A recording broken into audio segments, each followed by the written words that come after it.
egin ziotenak enboskada. Imagina genezake garrasi eta taupada. Imagina genezake bortxatzaileen begirada.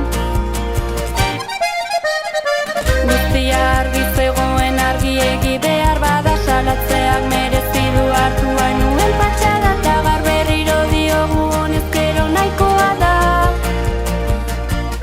Kalera atera gara, ez behar bezain seguru.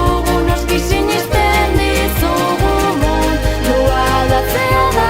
Amesgarion helburu eta lortuko dugu.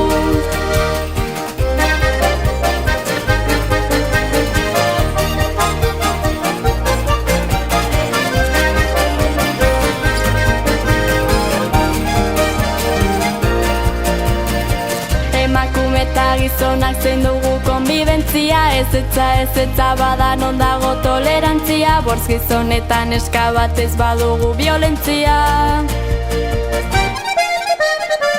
Amorruak hartzen gaitu ni galdu dut pazientzia. Nire desioan dago aurreko elizentzia. Eta